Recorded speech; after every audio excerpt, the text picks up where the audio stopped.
অবসরপ্রাপ্ত কর্মচারীদের নিয়োগের জন্য আরেকটি বিজ্ঞাপন বা আরেকটা আপডেট চলে এসেছে। আমরা জানুয়ারি মাসে দেখেছি ঊনকোটি ডিস্ট্রিক্টে তহসিলদার, আমিন, revenue inspector, assistant survey officer নিয়োগের বিজ্ঞাপন এসেছিল, যেখানে অবসরপ্রাপ্তরা সরাসরি নিয়োগে অংশগ্রহণ করতে পারবে।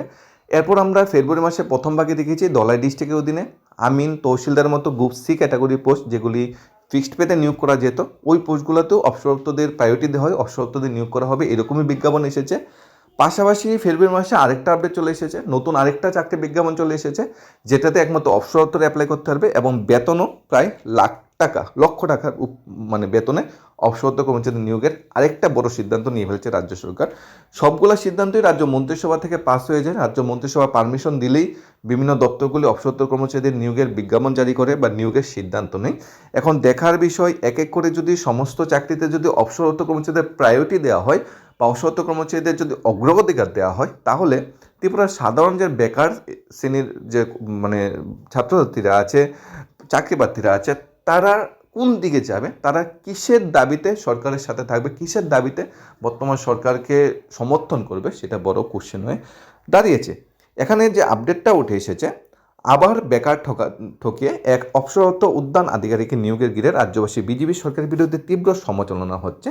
অভিযোগ, 3বার পুনর্বাসন পাওয়ার পর জনৈক উদ্যান আধিকারিক ঘোষবাবুকে চতুর্থবারের মতো সরাসরি নিয়োগ না দিয়ে এবার সকৌশলে 1 বছরের জন্য সফেদের মাধ্যমে মোটা বেতনে চাকরি দেওয়ার সিদ্ধান্ত নিয়েছে বিজেপি সরকার। রহস্যজনক ঘটনা হলো, সফেদের মাধ্যমে অবসরপ্রাপ্ত উদ্যান আধিকারিকের যেন চাকরি প্রদান করে, সেজন্য সম্পূর্ণ অনৈতিকভাবে সরকারি নিয়মকে উল্লঙ্ঘন করে উদ্যান দপ্তরের অধিকর্তা সফেদের মেম্বার সেক্রেটারিকে সরাসরি লিখিত আদেশ দিয়েছে একমাত্র অবসরপ্রাপ্ত কর্মচারী এবং উনাকেই যাতে নিয়োগ করা হয়, বেকার চাকরিদেশে ব্যয়বন্ধের নিয়োগের জন্য যাতে কোনো প্রায়োরিটি না হয়, সরাসরি চিঠির মাধ্যমে জানিয়ে দেওয়া হয়েছে। রাজ্যের ইতিহাসে এই ধরনের চাকরি প্রদান প্রক্রিয়া ঘোটালার ঘটনা এই প্রথম ঘটেছে। শুধু তাই নয়, ঘটনাটি জানাজানি হতে রাজ্যব্যাপী এক চাকরির ঘোটালা ইস্যুতে নানা গুঞ্জন প্রশ্ন উঠেছে। মাননীয় মুখ্যমন্ত্রী বরাবরই বলে যাচ্ছে স্বচ্ছ, কিন্তু দেখা যাচ্ছে আমলা বা অন্যান্য ক্ষেত্রে সব কিছু কিন্তু স্বচ্ছতার মাধ্যমে মেনটেন হচ্ছে না।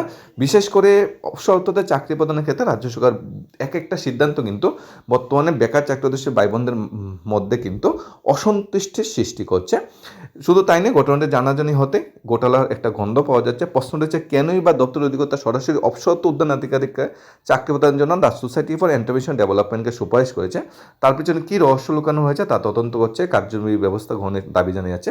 চাকরি ঘোটালা এখানেই শেষ নয়। এক অবসরপ্রাপ্ত জনক আধিকারিক যাতে মাসে 1 লক্ষ টাকা সামাসিক ভাতা টাকা দেওয়া হয় তা জানানো হয়, তার বন্দোবস্ত করা হয়। রাজ্য সরকার একের পর এক ঠকানো এবং অবসরপ্রাপ্ত কর্মচারীদের নিয়োগের চাকরি পেয়ে দেওয়ার ঘটনা বেকার মহলে তীব্র ক্ষোভ এবং অসন্তুষ্টি বিরাজ করছে।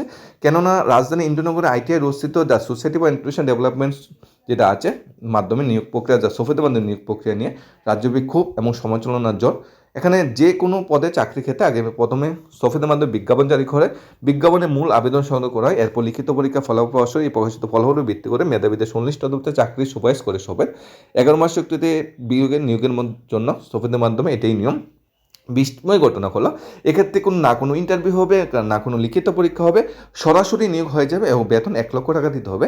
যেখানে রাজ্যের যুবক যুবতীরা চাকরির জন্য রাজপথে বিক্ষোভ দেখাচ্ছে, সেখানে জেআরবি টেট ক্যান্ডিডেটরা দেখলাম রাজপথে বিক্ষোভ দেখিয়েছে, টেট পাস ক্যান্ডিডেটরা রাজপথে বিক্ষোভ দেখাচ্ছে, এসটিজিটি পাস ক্যান্ডিডেটরা রাজপথে বিক্ষোভ দেখাচ্ছে, স্পেশাল এক্সিকিউটিভ যখন চাকরির জন্য রাজপথে নেমেছে, যেখানে জেল পুলিশ, ফায়ার সার্ভিস ক্যান্ডিডেটরা, ত্রিপুরা পুলিশ কনস্টেবল ক্যান্ডিডেটরাও রাজপথে চাকরির জন্য আন্দোলন নেমেছে, সেখানে বেকারদের চাকরি না দিয়ে অবসরপ্রাপ্তদের বাঁকাপথে নিয়োগের যে ব্যাপারটা, সেটা কিন্তু বেশি একটা ভালো নজর দেখছে না ত্রিপুরা চাকরিদেশী ভাই বোনরা। এই পরিস্থিতিতে এই ধরনের সিদ্ধান্ত নিয়ে প্রশ্ন উঠেছে, যদি বেকারদের ক্ষেত্রে সফেদের মাধ্যমে চাকরি পেতে গেলে নিয়োগ পরীক্ষা অংশগ্রহণ করতে হয়, চুক্তির ভিত্তিতে চাকরি করতে হয়, সেখানে পরীক্ষা দিতে হয়, ইন্টারভিউ দিতে হয়, তাহলে অবসরপ্রাপ্ত কর্মচারীকে সরাসরি কেন ডাইরেক্ট নিয়োগ করা হবে? ওনার কেন ইন্টারভিউ হবে না, ওনার কেন পরীক্ষা হবে না? আবার ওই পোস্টে অবসরপ্রাপ্ত কর্মচারীকে কেন নিয়োগ করা হবে? বেকার চাকরিদেশী ভাই বোনদের কেন সুযোগ দেওয়া হবে না? সেটা কিন্তু সবচেয়ে বড় কোশ্চেন হয়ে দাঁড়িয়েছে। সরকারি চাকরি নিয়োগ নিয়ে বেকারদের সঙ্গে যে রসিকতা নেমেছে সরকার, বেকারদের যেখানে বছরে 50,000 চাকরি দেওয়ার প্রতিশ্রুতি দিয়ে 2018 সালে ত্রিপুরায় ক্ষমতা এসেছিল বিজেপি সরকার, সেই সরকারই এখন থেকে সরকারি সরকারি চাকরিতে বেকারদের নিয়োগ না করায় সিদ্ধান্ত নিয়েছে। বেকারদের চির বঞ্চিত করার জন্য এবার থেকে বিভিন্ন স্তরে অফিসার পদে সরাসরি অবসরতে নিয়োগ সিদ্ধান্ত নিয়েছে রাজ্য সরকার। আমরা দেখতে পেয়েছি 19 জানুয়ারি ঊনকোটি জেলা প্রশাসন এবং 13 ফেব্রুয়ারি ধলাই জেলা প্রশাসনে গ্রুপ সি গ্রুপ ডি কর্মচারী নিয়োগের জন্য বিজ্ঞাপন জারি করে, যেখানে অবসরোত্তর কর্মচারী অ্যাপ্লাই করবে 35, 40, 50 হাজার টাকা বেতনে তহসিলদার, আমিন, revenue inspector, surveyor, assistant survey officer পদের জন্য নিয়োগের বিজ্ঞাপন দিয়েছে, যেগুলি টিপিএসসি এবং জিআরবিটির মাধ্যমে সরাসরি নিয়োগ করা যেত। সেই নিয়োগগুলোও অবসরোত্তর কর্মচারীদের বেনিফিট বা সুবিধা দেওয়া হয়। সবগুলি পদে এতকাল ত্রিপুরা পাবলিক সার্ভিস কমিশন জিআইবিটির মাধ্যমে নিয়োগ হতো, কিন্তু রাজ্য সরকার বর্তমানে জিআইবিটি বা টিপিএসসিকে প্রায়োরিটি না দিয়ে সরাসরি অবসরোত্তর কর্মচারীদের নিয়োগের জন্য সিদ্ধান্ত নিচ্ছে। বিভিন্ন সরকারি দপ্তরে বর্তমানে প্রচুর শূন্যপদ খালি পড়ে আছে। ওই শূন্যপদগুলোতে খালি পড়ে থাকাতে ওই অফিসের কাজকর্ম অনেকটা ব্যাহত হচ্ছে, কর্মচারীর অভাবে অনেকটা ব্যাহত হচ্ছে। যেহেতু ওই অফিসে বা ওই এরিয়াতে কর্মচারীর অভাব, তা রাজ্য সরকার সিদ্ধান্ত নিচ্ছে যে ওই এরিয়াতে যেখানে কর্মচারীর অভাব দেখা দিচ্ছে সেখানে অবসরোত্তর কর্মচারীদের প্রায়োরিটি দেওয়া হোক। যারা অবসর চলে গিয়েছে তাদের আবার পুনরায় ডেকে তাদের আবার ওই চেয়ারটায় বসতে দেওয়া হোক, তাদের আবার পুনরায় চাকরি দেওয়া হোক। একজন তহসিলদার অবসরে চলে গিয়েছে, তাই ওই অফিসটা তহসিলদার না থাকার জন্য অফিসটা ঠিকঠাক কাজকর্ম হচ্ছে না, তাই আবার রাজ্য সরকার চাইছে ওই তহসিলদারকে আবার ডেকে এনে মানে চেয়ারে বসানো হোক। উনি হয়তো 60 বছর হয়ে গেছে, ওনাকে আবার সুযোগটা দেওয়া হোক, উনি যাতে আরও কিছু বছর চাকরি করে রাজ্য সরকারের সহায়তা করে। কারণ তহসিলদার না বা আমিন না থাকার জন্য রাজ্য সরকারের কাজগুলো কিন্তু থমকে আছে। এখন দেখা যাচ্ছে অ্যাসিস্ট্যান্ট সার্ভে অফিসার, তহসিলদার টিপিসির মাধ্যমে সরাসরি নিয়োগ না করে অবসরপ্রাপ্ত ব্যুরোতে নিয়োগ করেছে বেকার দূরদী মন্ত্রিসভা। রাজ্যের শত শত কৃষি স্নাতক, উদ্যান স্নাতকোত্তর, এমনকি পিএইচডি ডিগ্রিধারী বেকার থাকলেও কৌশলে তাদের বঞ্চিত করে এই ধরনের অনৈতিক নিয়োগ করছে বলে অভিযোগ উঠে এসেছে এবং অভিযোগ উঠছে। এখন রাজ্যের মাননীয় মুখ্যমন্ত্রীর নলেজে সেগুলো কি আছে না নাই, অর্থাৎ একটা নিয়োগ যখন শুরু হয় মাননীয় মুখ্যমন্ত্রী, মাননীয় মন্ত্রিসভা পারমিশন নিয়ে কিন্তু নিয়োগটা শুরু হয়। অবসরপ্রাপ্ত কর্মচারী এইভাবে কিন্তু নিয়োগ হয় না, কেউ চাইলেই কারোকে নিয়োগ করতে পারে না। মন্ত্রিসভা থেকে অ্যাপ্রুভাল, মাননীয় দপ্তরের মন্ত্রী থেকে অ্যাপ্রুভাল নিয়ে কিন্তু সমস্ত পরিস্থিতির সৃষ্টি করে। এখন এই পদগুলোতে মাননীয় মন্ত্রিসভা, মাননীয় মুখ্যমন্ত্রী কীভাবে পারমিশন দিয়েছে অবসরপ্রাপ্ত কর্মচারী নিয়োগের ক্ষেত্রে, সেটা কিন্তু সবচেয়ে বড় বিষয়। 2-3টা রিজন হতে পারে এখন অবসরপ্রাপ্তদের সুযোগ করে দেওয়ার। 2-3টা রিজনের মধ্যে মেন যে রিজন, 1 নাম্বার, অবসরপ্রাপ্ত কর্মচারীদের এক্সপিরিয়েন্স আছে তাদের, মানে তাই তাদের চাকরিটা দিলে ওই কাজটা ঠিকঠাক চলবে, যেখানে বেকার চাকরি হচ্ছে ভাই বোনদের সেই এক্সপিরিয়েন্সটা নেই। 1 নাম্বার। 2 নাম্বার, অবসরপ্রাপ্ত কর্মচারীদের দিলে ডাইরেক্টলি তাদের চাকরি দিয়ে দেওয়া যাবে একটা ইন্টারভিউর মাধ্যমে, কিন্তু বেকার চাকরি হচ্ছে ভাই বোনদের চাকরি দিলে লিখিত পরীক্ষা হতে হবে, ইন্টারভিউ হতে হবে, অনেকটা লম্বা প্রসেস, 3-4 বছর চলে যাবে। সেটা 2 নাম্বার রিজন হতে পারে। 3 নাম্বার যে রিজন যেটা হতে পারে, অবসরপ্রাপ্ত কর্মচারীদের 1 বছরের কন্ট্রাক্টে নিয়োগ করা যায়, কিন্তু বেকার চাকরি হচ্ছে ভাই বোনদের কিন্তু ওই পোস্টগুলোতে কিন্তু লাইফ টাইম আপ টু 60 বছর মতো নিয়োগ করতে হবে, সেটা কিন্তু রাজ্য সরকারের হচ্ছে বড় একটা বাধা। 4 নাম্বার হতে পারে, অবসরপ্রাপ্ত কর্মচারীদের কন্ট্রাকচুয়াল চাকরিটা দেওয়া যাবে, কিন্তু বেকার চাকরি হচ্ছে ভাই বোনদের চাকরিটা দিতে গেলে ফিক্সড পেতে দিতে হবে। কিন্তু ত্রিপুরা হাইকোর্ট যেহেতু বলেছে ফিক্সড পেটা অসাংবিধানিক, তাই ফিক্সড পে চাকরি দেওয়াটা রাজ্য সরকার বিরাট বড় কোশ্চেন, কারণ তহসিলদার আমিনের মতো পোস্টগুলো কিন্তু ফিক্সড পেতেই নিয়োগ করতে হবে, অন্য কোনো উপায়ে নিয়োগ করা যাবে না।